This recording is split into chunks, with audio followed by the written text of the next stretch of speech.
retrouve pour une nouvelle vidéo et il s'agit cette fois d'un avis lecture bilan pour le Pumpkin Autumn Challenge 2023.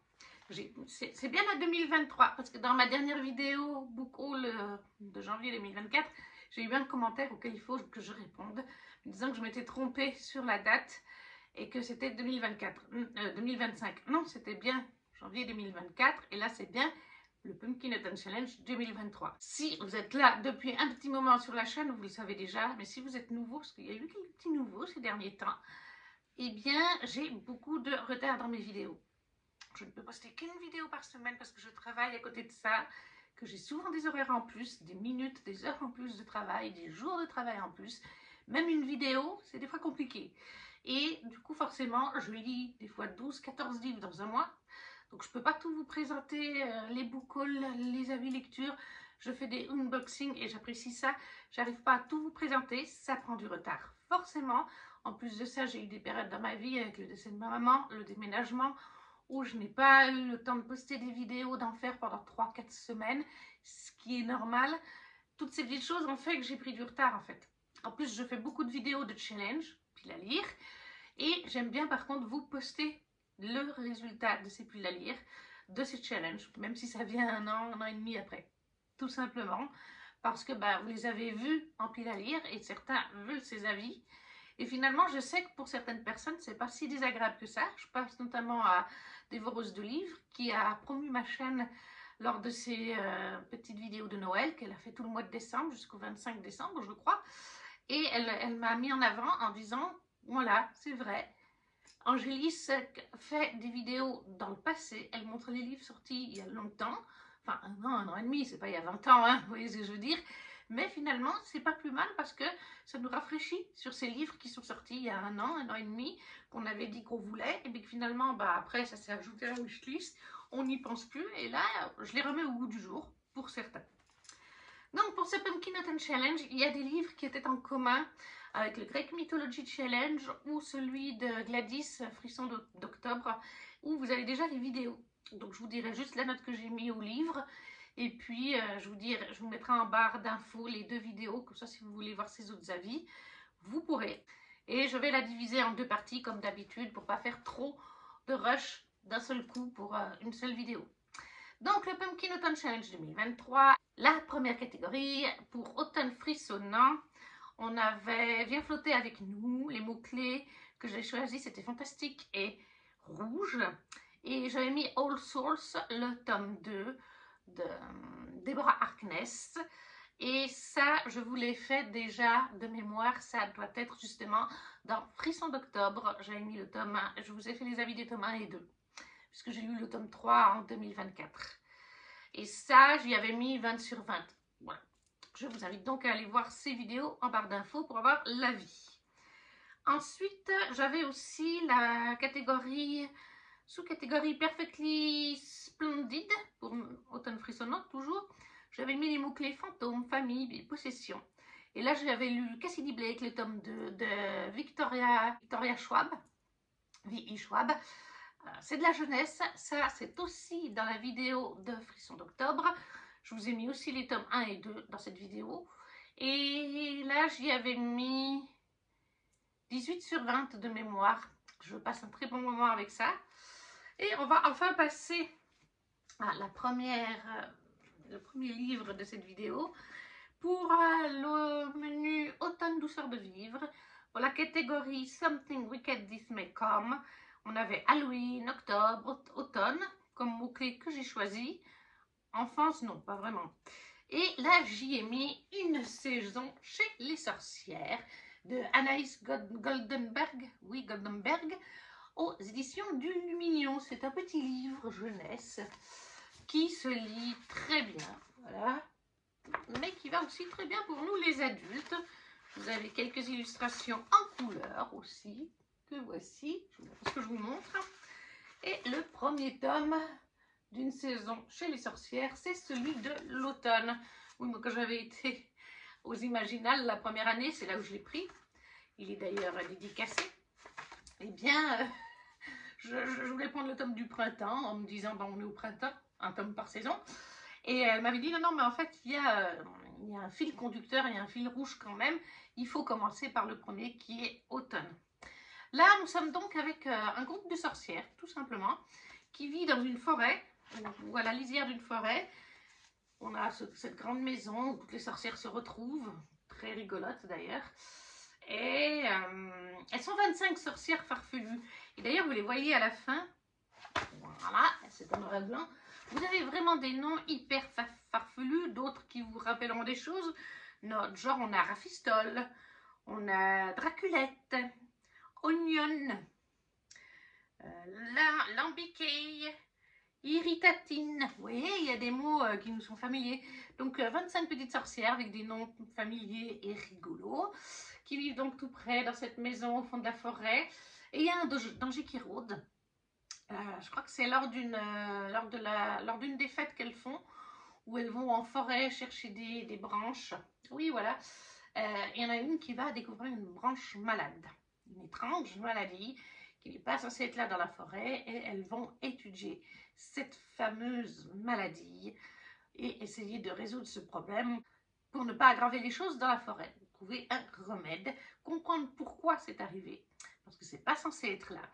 C'est vraiment la base. Après, il y a d'autres petites choses qui se goupillent dans l'histoire, mais vous voyez, c'est très court, hein. Ça fait genre 70 pages. Là, je suis à la 67. Oui, 67 pages même. Après, c'est une illustration couleur. Donc, je ne vais pas trop vous résumer, mais voilà. Sachez qu'on est avec des sorcières à la saison d'automne et que lors d'une course, d'un petit événement qu'elles font chaque année, voilà, elles vont trouver cette branche magique et faire une petite enquête dans la forêt. Et bien, j'ai bien aimé. Combien j'y ai mis? J'y ai mis 18, tout simplement. C'est pas un coup de cœur. Mais j'ai passé un très très bon moment. J'aime beaucoup le fait qu'il y ait des illustrations couleurs, comme je vous ai montré, mais aussi des noirs et blanches. Regardez par exemple ici, noir et blanc. Donc j'ai beaucoup aimé qu'il y ait ces illustrations en couleur et en noir et blanc. C'est un livre que je vous ai déjà présenté quand même dans une autre vidéo, mais pour enfants, parce que Chiara, au travail, et Raphaël, le possèdent aussi, automne, comme moi. Donc j'avais déjà fait un petit peu mon avis dessus, et les enfants avaient donné le leur. Ils avaient bien aimé que ce soit en couleur, justement, pas que des images en noir et blanc. C'est vrai qu'avec les enfants, le noir et blanc, ça passe des fois moins. Donc ça, c'était sympa, les couleurs. J'ai bien aimé suivre la petite enquête des sorcières. On sent qu'en effet, on va avoir un petit fil conducteur, que tout n'est pas résolu à la fin de ce tome 1, et que ça continuera donc dans le tome 2. C'est des petits chapitres, en fait. Oui, oui, il y a des chapitres. Donc ça, c'est bien, parce que vous pouvez en lire, si vous êtes un enfant, ou que vous avez eu, vous, une grosse journée de travail. Vous pouvez lire un seul chapitre. Si vous êtes très motivé, vous pouvez tout lire d'un soir, je pense. Bon, parce que c'est écrit gros quand même. C'est abordable, vous vous doutez, pour tous les âges, hein, tout simplement. Adultes comme petits. Et vraiment, ça c'est top, justement, quand un adulte a une grosse journée de travail, ou est en train de lire des gros romans de fantasy, ou d'horreur, ou de que sais-je. C'est un petit truc, un petit moment doudou. Voilà, moi j'appelle ce genre de moment-là doudou. C'est un petit peu une sorte, moi je classifierais ça un petit peu de cozy mystery, cozy fantasy quand même un petit peu, puisque les sorcières c'est magique, c'est fantasy, et puis que, fantastique plutôt, et puis que bien sûr il y a tout ce côté un petit peu avec le mystère de la branche et d'une mini-enquête qu'elles essayent de résoudre. Donc oui, c'est un petit peu un cozy fantasy, cozy mystery, pour enfants et adultes, un moment sympathique qui est plutôt bien écrit. Moi j'ai vraiment bien apprécié.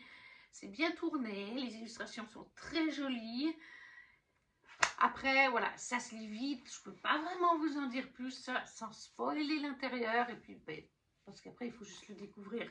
Mais voilà, 18 sur 20 pour une saison chez les sorcières automne d'Anaïs Goldenberg aux éditions du Mignon. Ensuite, toujours pour le menu automne douceur de vivre, nous avions comme sous-catégorie poupées de souvenirs automatiques à votre service. Et j'ai choisi les mots-clés correspondance, sentiment et émotion et amour.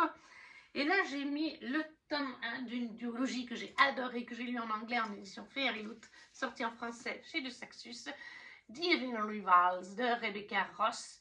Et pas Rebecca Yarros, parce que je sais qu'elles ont des noms et prénoms, le prénom c'est le même, Mais même le nom de famille est assez proche. Mais ce n'est pas une même autrice. Là, c'est donc l'édition Fairyhood. Mais comme je vous ai dit, il est sorti en français chez De Sextus. C'est Divine Rivalité en français. Et là, on est dans un univers en fait très similaire au nôtre. Je dirais dans les années 1900, entre 1919 et 1940, entre la première ou deuxième guerre mondiale, au niveau de technologie, on est à peu près dans ces eaux-là. Peut-être même plutôt celle de Première Guerre mondiale. Mais c'est un univers de fantasy, puisqu'en fait là, on a dans cet univers des dieux, et ils sont en sommeil depuis longtemps. Mais on sait qu'ils ont été sur cette planète à un moment donné, sur cette terre similaire à la nôtre, même au niveau technologie, hein, des machines à écrire, des choses comme ça. Et on va suivre en fait Iris qui souhaite devenir journaliste. Et elle a été embauchée dans un journal, mais elle a un rival qui est Roman, qui lui aussi souhaite avoir la même place qu'elle. Donc ils vont pendant quelques semaines être en compétition, ils vont faire des articles et le meilleur des deux sera choisi par le directeur pour la place. Mais il n'y en a qu'une. Iris qui a son frère qui est parti à la guerre, puisqu'il y a quelques mois de ça, il y a deux dieux qui se sont réveillés. Je ne sais plus comment ils s'appellent par contre. Et un de ces dieux fait venir des militaires grâce à la musique de mémoire. Et on ne peut plus écouter de musique par contre. On n'est plus censé en jouer, on n'est plus censé en écouter. Par contre, la déesse en joue. Voilà, et ça attire les militaires qui décident de s'engager. C'est ce qui s'est passé avec son frère. Il a entendu la musique et il est rentré. Il a dit à sa mère et à sa sœur, je m'engage dans l'armée de la déesse, qui est une bonne déesse. L'autre dieu, c'est le méchant dieu, bien sûr. Et il est parti depuis des mois. Iris et sa maman n'ont plus de nouvelles. La mère d'Iris se laisse complètement aller, l'alcool, tout ça. C'est Iris qui essaye de tenir tout ça à bout de bras, tout en faisant cette espèce de stage en attendant d'être embauchée. C'est ce qu'elle espère. Et Roman et elle sont donc en compétition, donc enemies to lovers, puisque c'est bien sûr son love interest. Et en fait, Iris, elle a à la maison une machine à écrire. Et elle écrit des lettres à son frère, sauf qu'elle n'a pas d'adresse. Il lui avait dit lors du jour du débarquement, je crois que c'est comme ça qu'on appelle, enfin du départ, il lui avait dit, dès que j'aurai mon endroit en tant que militaire, dès qu'on m'aura affilié à un endroit, je te donnerai l'adresse que tu puisses m'écrire. Et il ne l'a jamais fait. Pourquoi, comment, on ne sait pas. On ne sait pas s'il est vivant, Iris non plus. C'est pour ça que sa maman ne va pas très bien. Mais Iris décide d'écrire sur sa machine à écrire les vieux modèles, vous savez, comme à l'époque. Elle écrit des lettres à son frère. Et en fait, comme elle ne sait pas où les envoyer, elle les met dans son placard. Une armoire, tout ce qu'il y a de plus banal. Sauf qu'un jour, en mettant la lettre dans l'armoire, le lendemain, il y a une autre lettre écrite par une personne. C'est pas son frère, elle le sait. Hein, la personne dit, je ne suis pas votre frère, mais j'ai trouvé votre lettre dans mon armoire ou dans sa commode, je ne sais plus exactement. Et j'ai eu envie de vous répondre. Et il commence donc cette relation épistolaire, ces deux personnages. Iris ne sait pas du tout qui c'est, sauf qu'en fait, nous, comme on a les points de vue d'Iris et Roman, on sait qu'il s'agit de Roman, qui lui aussi a une machine à écrire, comme Iris, le même modèle.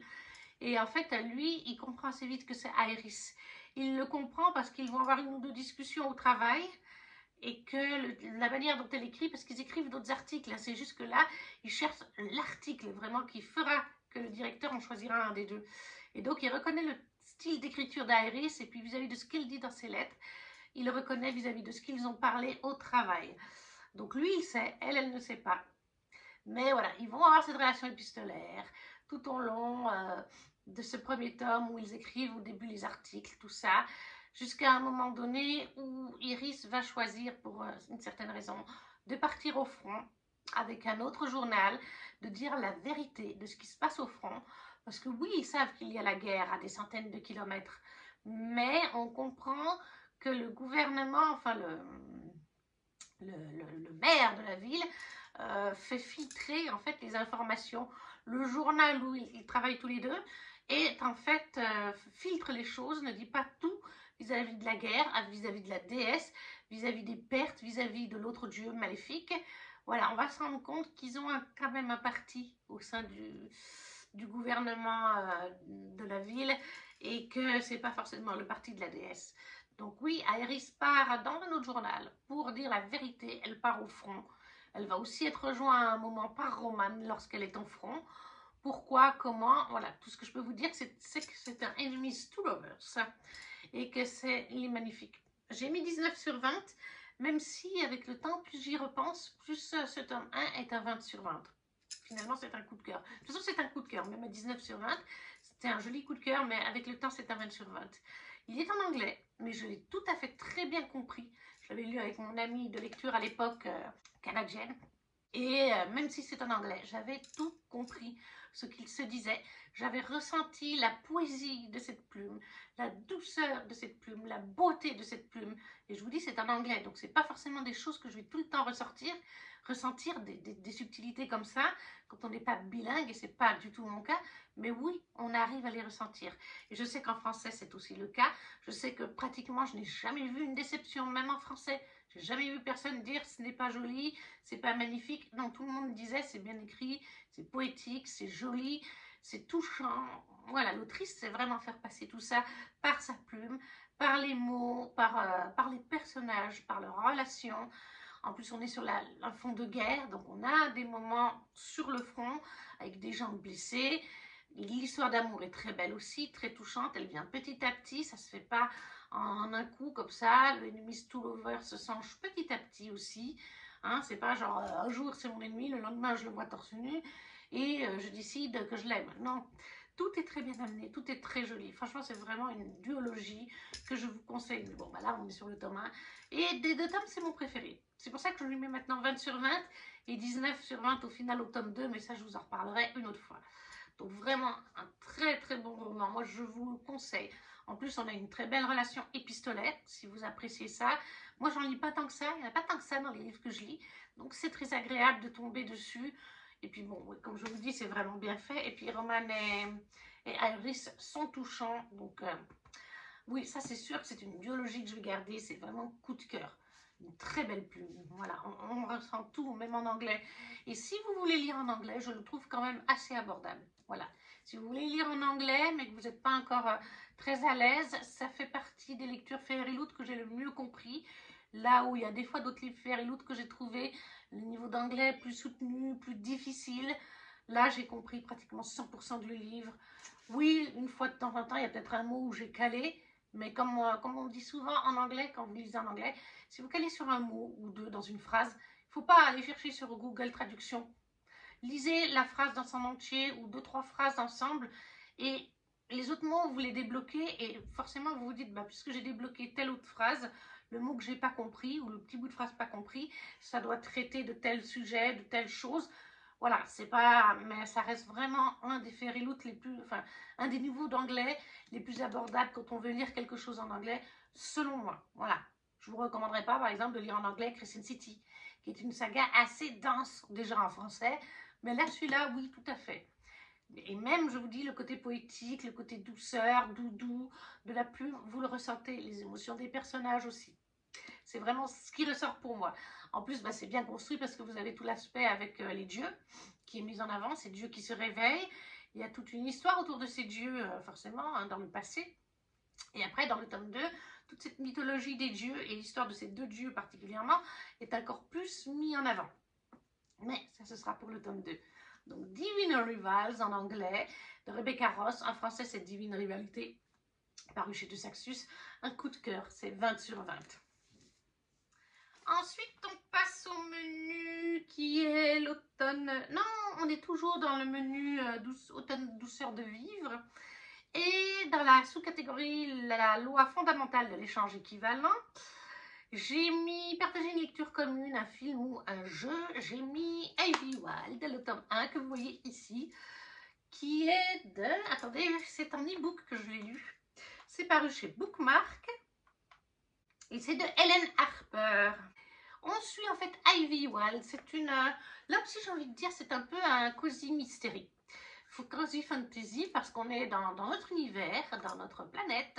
Sauf que nous savons que la magie existe, que les sorciers et les sorcières existent. Il y a un ministère de la magie, je ne sais plus comment il s'appelle, je ne sais plus si c'est ministère de la magie, peut-être pas, parce que ça c'est dans Harry Potter, mais on est proche de ça, qui gère les sorciers, les sorcières, les conflits magiques, les créatures magiques, qui est associé souvent avec les ministères des pays en question, où il y a les ministères magiques.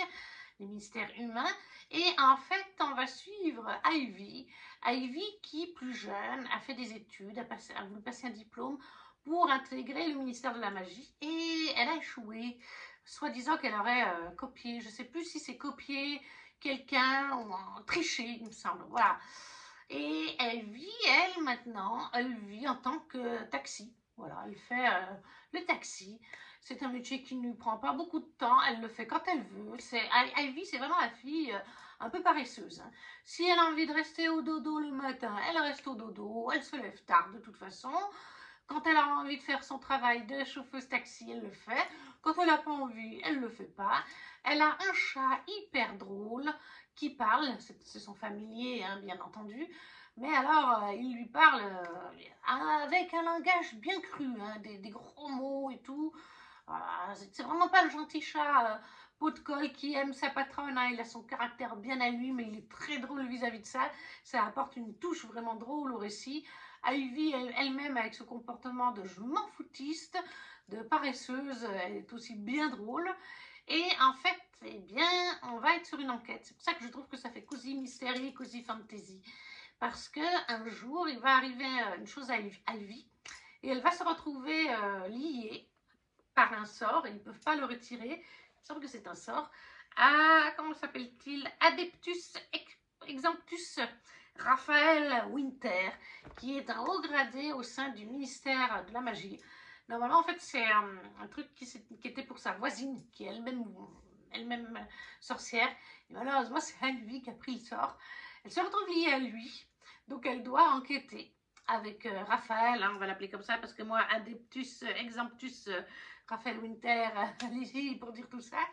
Et donc, ils se retrouvent liés ensemble à mener une enquête au ministère de la magie en lui-même, parce qu'il y a des choses qui s'y passent un peu louches. Et on découvre au fil du récit, je vais quand même rester vague, mais on découvre que Ivy, même si c'est une paresseuse, même si elle n'a pas sa langue dans sa poche non plus, un caractère bien trempé, eh bien ce n'est pas la faible sorcière que certaines personnes tentent de dire qu'elle est. Bien au contraire. Et ils vont partager cette enquête ensemble et bien sûr Raphaël et Ivy vont se rapprocher parce que Raphaël se rend bien compte que elle en a dans le ciboulot, la petite Ivy. Elle n'est pas la petite naïve, la petite simplette qu'on tente de faire croire. Ce livre est très drôle. C'est pour ça que je le qualifie de cosy, parce que c'est vraiment une lecture doudou. C'est écrit de mémoire assez gros. Enfin bon, moi j'ai lu un e-book, mais c'est des livres qui sont pas très gros. Hein. Même physiquement, l'e-book est pas gros non plus. Ça se lit vite. L'écriture de Hélène Harper est super agréable.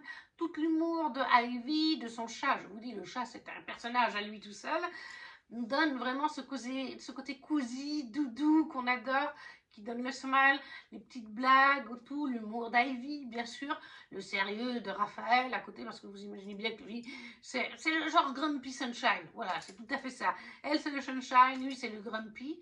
L'enquête est très intéressante aussi, c'est ce qui me fait me rendre compte, parce que c'est une des premières enquêtes que j'ai lues, que tout ce cosy mystérieux, cosy fantasy peut me plaire aussi, mais je pense qu'il faut qu'il y ait de la magie, et là c'est le cas. En plus, bien sûr, leur relation se développe, on sent qu'il y a une attirance entre les deux, mais il y a 3 tomes, je crois que c'est une trilogie, plus un tome bonus à Noël, il me semble que c'est ça, donc les choses vont pas non plus, c'est slow burn, voilà, ils se sautent pas dans les bras dès les premières pages du roman. Donc moi j'ai trouvé ça très agréable, ça se lit très bien pour la période d'Halloween, bien sûr. Moi je vous le recommande vivement. Ivy Wild de Hélène Harper, le tome 1, paru chez Bookmark, que j'ai lu là en e-book. Et du coup lui je lui ai mis 19 sur 20, voilà, mini coup de cœur, parce que c'est une lecture où on est bien, où c'est doudou, voilà, c'est vraiment, moi je vous le conseille. Après on passe au menu Automne des bois et au-delà, avec le sous-menu Légende de la hache noire pour les mots-clés médiéval illustré. Et je crois que Kate Fantasy, c'est plutôt un fantastique, mais bon, Kate va aussi. J'y ai mis Vampiria Inquisition, le tome 1 de Victor Dixon et Eder Messias, qui est paru chez Delcourt, hein, si je ne me trompe pas. Non, chez Soleil. On est sur une BD dans l'univers de Vampiria, mais ce n'est pas une reprise du tome 1 de Vampiria, Parce que j'ai vu des personnes dire c'est l'adaptation du tome 1 de Vampiria. Non, en fait, pas du tout. Non, non, c'est pas comme pour Phobos. Parce que je sais que pour Phobos, c'est le cas, c'est l'adaptation du tome 1. Là, c'est en fait dans l'univers de Vampiria, mais ce n'est pas le tome 1. On est dans une autre partie du royaume et on va suivre en fait. Alors, bah oui, dans Vampiria, si vous ne connaissez pas, le principe c'est que le roi soleil, le roi soleil, n'est pas mort en 1715 de l'ancienne ère. Il a été transmuté en premier vampire de la planète. Et il est donc devenu le roi des ténèbres. Et il a bien sûr transformé la cour de Versailles en vampire. Et puis après, les hauts dirigeants des pays alliés à l'Empire, à Versailles. Et ça en fait la Magna Vampiria. Et il en est le chef suprême, bien entendu. Et là, on est en l'an 299 de l'ère des ténèbres, où on va suivre en fait Silver, qui est un humble jardinier, et Daphné, la noble lectrice de la baronne. Et ils s'aiment d'un amour interdit au château de Torteval. Mais leur vie va voler en éclats lors de la visite d'un inquisiteur vampire, les emportant dans un tourbillon de magie noire. C'est une uchronie romantique et frissonnante, comme c'est marqué derrière. J'ai beaucoup aimé. Voilà, on est en fait avec... parce que chez la Magna Vampiria, il y a... je ne sais plus comment ça s'appelle, comme je l'ai lu il y a 1 an et demi, mais il y a un espèce de protection pour les humains comme pour les vampires. En général, ça fonctionne par duo. Il y a un vampire et un humain, de mémoire, si je me rappelle bien, et il y en a plusieurs, hein, et ces petits duos vont partout en France chasser les vampires vraiment qui posent des problèmes. Des vampires sanguinaires, par exemple, qui ne sont pas courtois, bien élevés, comme notre cher Roy des Ténèbres, etc. Parce qu'il y a un code, hein, même pour les vampires. Ils ne tuent pas, les humains attirent l'arigot ou des choses comme ça. Et puis, ou les humains qui posent problème aussi, d'ailleurs. Et en fait, là, on a un duo où l'un des deux dans le duo est mort. Je crois que c'est l'humain qui est mort. Et notre cher jardinier va se retrouver à faire le duo avec l'autre personne du binôme qui se retrouve tout seul. Et donc, il va se retrouver dans l'Inquisition. Je crois que c'est ça, en fait, que ça s'appelle. C'est l'Inquisition qui est bien sûr financée et gouvernée par les hauts placés de la Magna Vampiria en France, bien entendu. Et du coup, ils vont partir en chasse. Il va se retrouver allié avec un chasseur très connu, très reconnu par l'Inquisition, le meilleur, et de mémoire. Et en fait, ils vont se retrouver à chasser une vampire qui est vraiment très maléfique, très mauvaise, qui fait vraiment beaucoup de mal. Et elle s'en est pris de mémoire à Daphné. Elle a capturé Daphné. C'est pour ça qu'il part à la recherche de sa bien-aimée. Je ne vous dirai pas comment ça finit, c'est un tome 1, il y a un tome 2. Par contre, il n'y a pas eu d'autres tomes. Est-ce que c'était prévu que ce soit qu'une duologie ou est-ce que ça n'a pas assez fonctionné? Moi, j'ai beaucoup aimé. Franchement, déjà, j'adore Vampiria. Donc, replonger dans cet univers, j'ai beaucoup aimé. Voilà le style de planche que vous trouvez. Alors, c'est pas le style de planche que je préfère d'habitude, on est d'accord.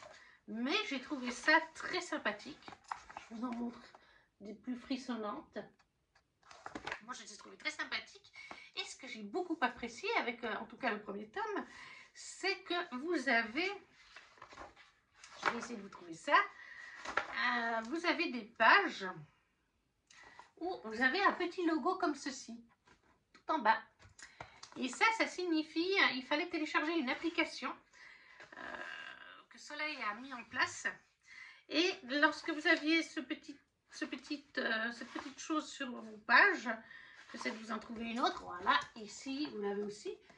Vous mettiez votre téléphone avec l'application ouverte sur la page en question. Et ça vous anime sur le téléphone la page.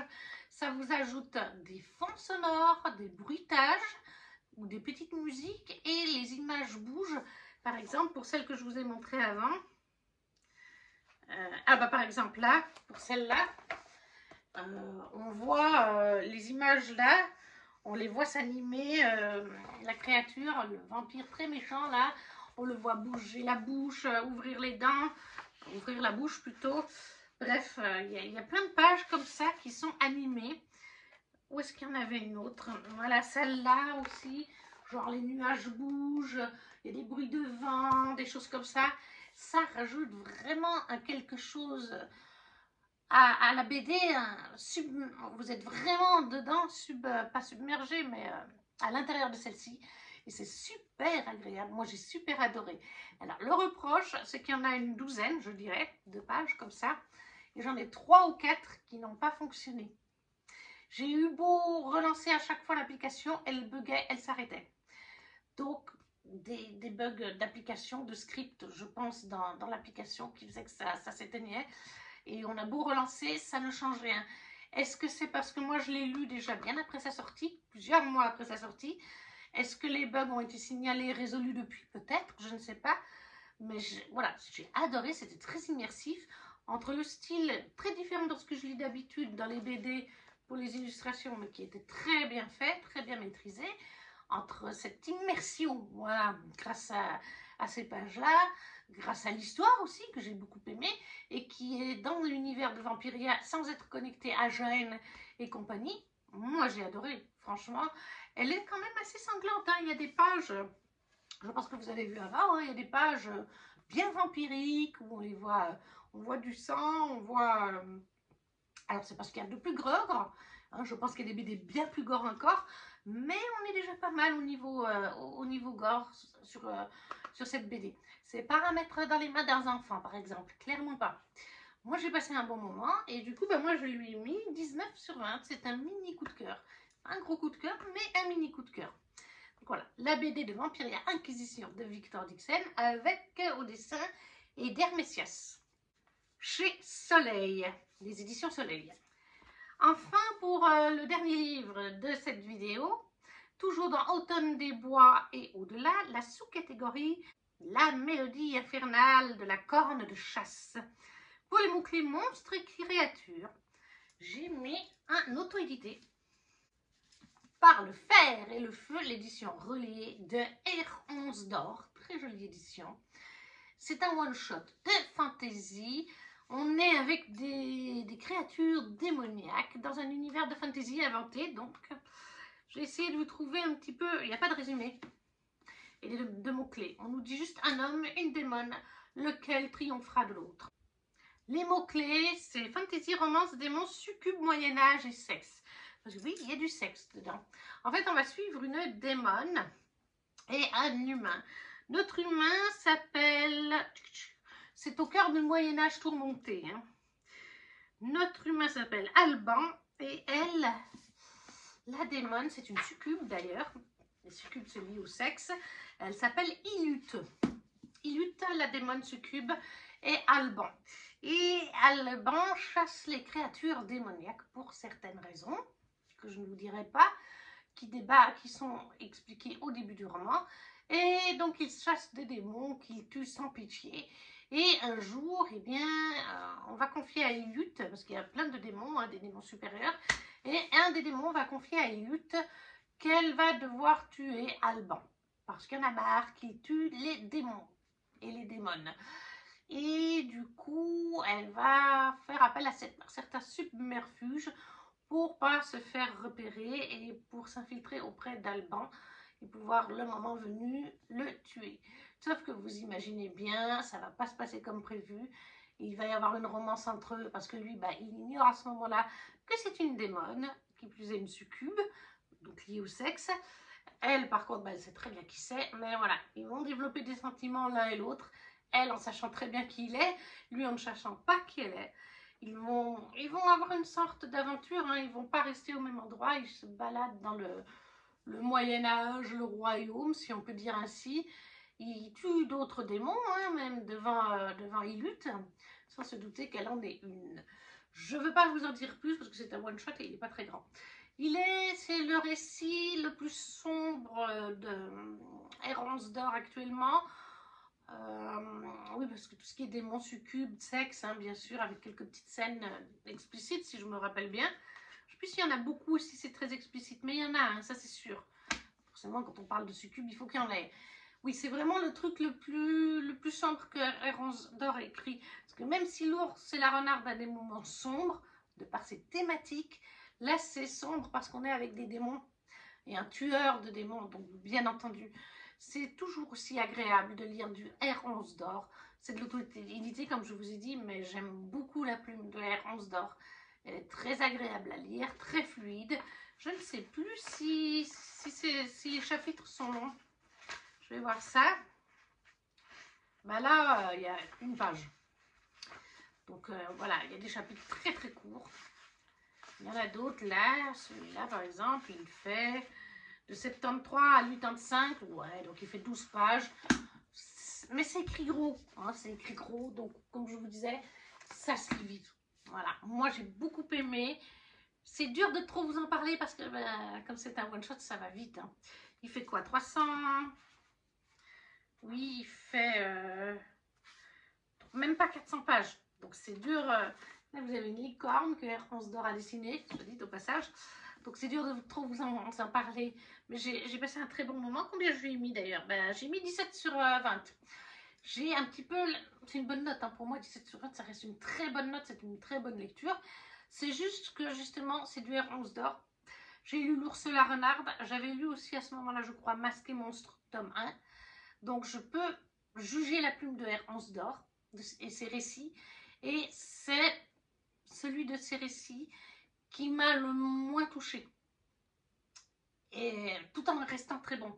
C'est pour ça que j'ai mis 17. Parce que L'Ours et la Renarde, j'ai mis 20. Ça a été un coup de cœur sur cette duologie. Et je crois que j'ai mis 18 pour Masque et Monstre. 18 ou 19, le tome 1.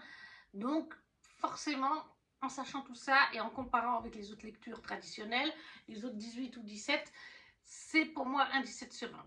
Mais ça reste une très très bonne lecture, un très bon one-shot, avec ce côté démon succube, chasseur de démons.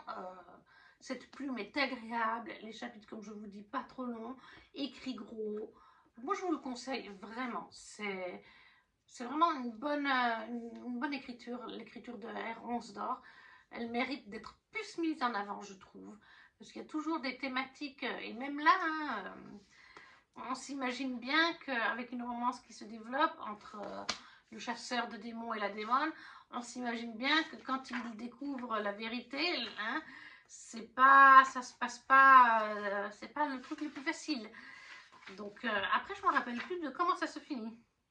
Je sais plus comment ça se finit. Mais il me semble que la fin m'avait laissé un petit peu en haleine. C'est pas ma fin préférée. Je vous dirai pas si c'est positif ou négatif, mais il me semble que ouais, j'aurais voulu une autre fin. Ça, je me rappelle. Je dis non, je veux autre chose pour la fin. Mais R11 d'or nous a encore fait une fin à sa manière, tout simplement. C'est R11 d'or, elle ne fait pas forcément la fin à laquelle on s'attend. C'était déjà le cas dans L'Ours et la Renarde d'ailleurs. Mais voilà, par le fer et le feu, de R11 d'or, un one-shot en auto-édité, 17 sur 20. Et voilà pour cette première partie de vidéo, je vous ai présenté 5 romans, livres, BD et je vous en garde donc 5 pour la deuxième partie. N'hésitez pas à me dire en commentaire si vous avez lu certains de ces livres, s'ils vous font envie, si vous ne savez pas quoi mettre, vous connaissez la chanson, un petit emoji, ça fait toujours plaisir. Tout comme le petit pouce, ça soutient aussi la chaîne, à partager si le cœur vous en dit ou à vous abonner si ce n'est pas déjà fait. Et nous, on se retrouve très vite dans une prochaine vidéo. Ciao, ciao!